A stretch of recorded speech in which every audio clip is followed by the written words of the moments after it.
High friends, good morning and welcome back to my channel. আশা করব আমার সব বন্ধুরা অনেক অনেক ভালো আছে। সকালবেলা ফ্রেশ হয়ে ব্রেকফাস্ট সেরে বর অফিস যাওয়ার পরে চলে এসেছি রান্নাঘরে। আজকে রান্নাঘরে তেমন কোনো কাজ নেই, এদিকে মাথার শ্যাম্পুও করতে হবে, তাই ভাবলাম চলো আজকে একটু চুলের যত্ন নেওয়া যায়। তাই রান্না করতে করতে অ্যালোভেরা গাছ থেকে অ্যালোভেরা ছিঁড়ে নিয়ে এসে ভেতরের অংশটা পেস্ট করে নিলাম। আর আজকে কি রান্না করব বলো তো? ওমলেটের ঝাল, ডিমের ওমলেট করে সরু সরু আলু কেটে টমেটো দিয়ে পাতলা করে ঝোল। জানো তো, গরম ভাতে বেশ ভালোই লাগে খেতে।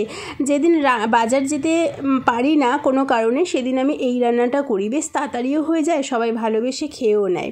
আর এক পদ দিয়ে আমি জানো তো খেতে পারি না, তাই দুপদ কি করে বানাবো। এদিকে বাজারেও তো যাইনি, দেখছি একটা মোটামুটি শুকিয়ে যাওয়া ঝিঙে ছিল, তো সেই ঝিঙেটাকে আমি আজকে ঝিঙে বাটা করব। ঝিঙের সাথে একটা টমেটোও পেস্ট করে নিয়েছি, সেটাকে তেলের মধ্যে কি বলে ওটাকে, পেঁয়াজ রসুন ফোড়ন দিয়ে সেই পেস্টটাকে দিয়ে ভালো করে নাড়িয়ে চাড়িয়ে শুকনো করে নিয়ে গরম ভাতে এখন খাচ্ছি। কারণ সকালবেলা ব্রেকফাস্টে তেমন কিছু খাইনি, খেয়েছিলাম ছাতুর ঘোল। খুব খিদে পেয়ে গেছিলো, এদিকে 1:30টাও বেজে গেছে। তো ভাবছিলাম যে আগে কি খাবো না আগে হেয়ার কেয়ারটা করবো। আমি ভাবলাম যে না, আগে খেয়েই নিই। তো তারপরে খাওয়া দাওয়া হয়ে গেছে। আর এই যে নিয়ে চলে এসেছি অ্যালোভেরা জেলটা, তার সাথে একটু মিশিয়ে নিলাম ক্যাস্টার অয়েল। তোমরা এর মধ্যে চাইলে আরও অনেক কিছু মেশাতে পারো। তোমরা যদি আমার সাথে থাকো তাহলে বুঝতে পারবে বা অনেক কিছু জানতে পারবে যে আমি কিভাবে হেয়ার কেয়ার করি, কিভাবে স্কিন কেয়ার করি, কিভাবে নিজের যত্ন নিই, কীভাবে নিজের ভালো লাগার যত্ন নিই। আমার মনে হয় আমরা যারা বাড়িতে থাকি তাদের কিন্তু মানে নিজের যত্ন নেওয়াটা খুব দরকার। অনেকেই মনে করে যারা বাড়িতে থাকে, যারা বাড়ির কাজকর্ম করে, তাদের নিজের যত্ন নেওয়ার কী দরকার, অনেকেই ভাবে কিন্তু তো সেইটা আমি ভাবি না। আমি মনে করি যে বাড়ির লোকের পাশাপাশি নিজের যত্নটাও কিন্তু একান্তই দরকার।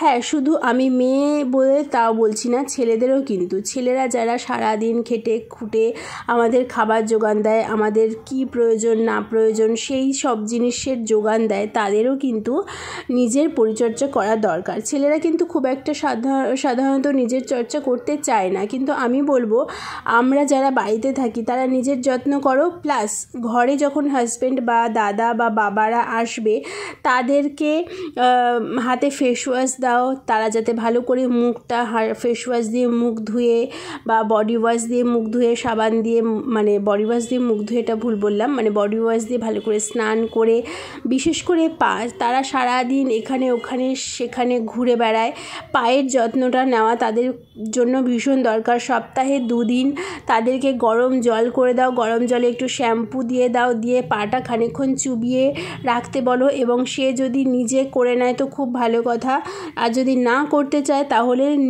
মানে তুমি নিজের পাটাকে একটু ভালো করে ঘষে মেজে পরিষ্কার করো, দেখবে সে ভীষণ হালকা ফিল করবে। সমস্ত রকম স্ট্রেস থেকে কিন্তু স্ট্রেস তার দূর হয়ে যাবে। আমাদের কিন্তু নিজেদের পাশাপাশি তাদের দিকেও লক্ষ্য রাখা দরকার, তাই না? তো যারা দেখছো তারা এই কথাটা মাথায় রেখো, দেখবে এতে কিন্তু তাদের শরীর মন দুটোই ভালো থাকবে, প্লাস তোমাদের সাথে তাদের সম্পর্কটাও ভালো থাকবে। তুমি যদি তোমার দাদার এভাবে যত্ন নাও, সে ভাববে যে দেখো বোন কত যত্ন নিচ্ছে, ভালোবাসাটা অটোমেটিক বেড়েই যাবে। আর যদি হাজব্যান্ডের যত্ন নাও তাহলে তো আর কথাই নেই, ভীষণই তুমি মানে কি বলবো, সেও তোমাকে ভীষণভাবে কেয়ার করবে। আর বাবাদের তো বয়স হচ্ছে, তাই না? বাবাদেরকেও কিন্তু বেশ ভালো অনেকটা যত্ন নিতে হবে। তো এই সব জিনিসগুলো আমি মানি এবং তোমাদেরও মানতে বলবো। বললাম তো, কোথায় বললে? সকালে বলেছিলে, বলে যে বিকেলে মনে করিয়ে দেবো, করিয়েছিলে? এক্ষুনি করো, মেসেজটা দেখেছো? আমার ফোন তো সুইচ অফ, তোমার তখন বললাম বলতে কেটে গেল, ফোন সুইচ অফ হয়ে গেল। দেখো আমার বর এসে গেছে। তোমার তো ডেকে দিয়েছো, সূর্য গ্রহণ করে দিয়েছো। এটা আমার বর, না বললে তুমি জানতেই পারতো না। মানে আমার বরের কাণ্ড দেখো, দেখো বোতলে করে জল কিনে খেয়েছে, সেই বোতলে করে ফুচকার জল নিয়ে চলে এসছে, টক জল। মা দাঁড়াও একটুখানি খেলি।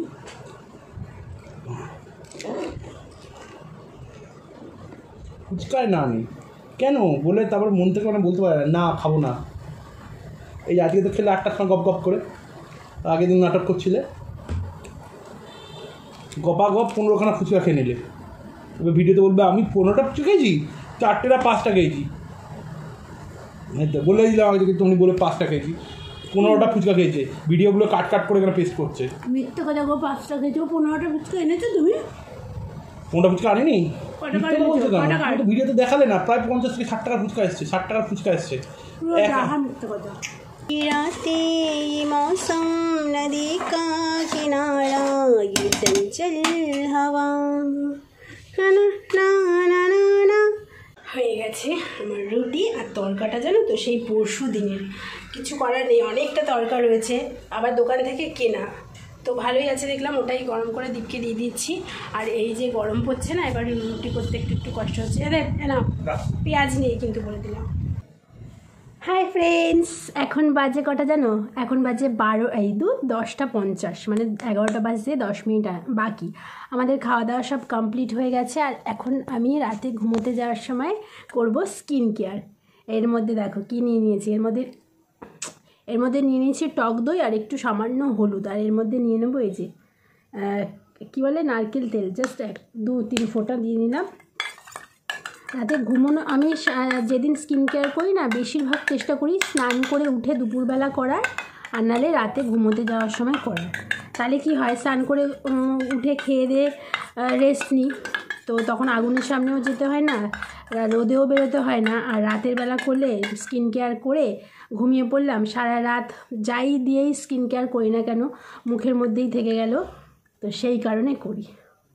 এটা পুরো আমি এরকম প্রলেপটা লাগিয়ে রেখে না 10 মিনিট রেখে দেবো, তারপরে ভালো করে ম্যাসাজ করে করে ধুয়ে নেব। গরমকাল আসছে, এই কদিন আগেই 2 দিন আগেই টক দই পেতেছিলাম বাড়িতে, সেইখান থেকেই একটুখানি দই নিয়ে, আমার না টক দই শ্যুট করে না বলতে কি বলছি হচ্ছে,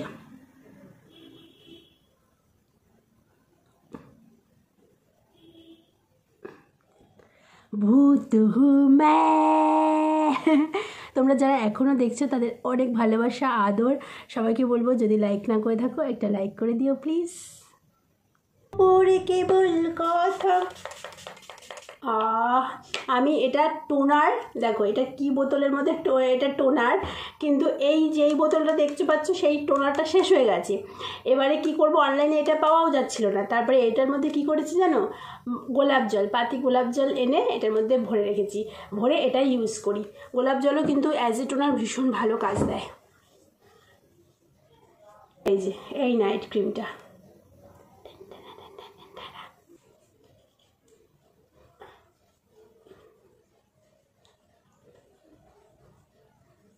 এইবার দিন হবে শেষ। 1 কাপ নিয়ে আজকে 1/2 কাপ নিয়েছি গরম উষ্ণ দুধ খেয়ে। যাদের রাতে ঘুম আসতে চায় না তারা এরকম ঘুমানোর আগে একটু উষ্ণ উষ্ণ গরম দুধ খেয়ে ঘুমোবে, শোবে, দেখবে ঘুম খুব ভালো তাড়াতাড়ি চলে আসবে। তো চলো, এই ছিল আজকের আমার গল্প। যদি ভালো লেগে থাকে এই ছোট্ট ব্লগটা, তাহলে অবশ্যই পাশে থেকো, লাইক করো, চ্যানেলটা সাবস্ক্রাইব করো। তোমরাও নিজের যত্ন নিও, আর কাছের মানুষদের, ভালোবাসার মানুষদেরও যত্ন নিও। ভালো থেকো, সুস্থ থেকো, আনন্দে থেকো, সবসময় পজিটিভ থেকো, আর আমাকেও একটুখানি পজিটিভ ভাইবস দিও তোমাদের লাইক, কমেন্ট আর সাবস্ক্রাইবের দ্বারা। ঠিক আছে, টাটা।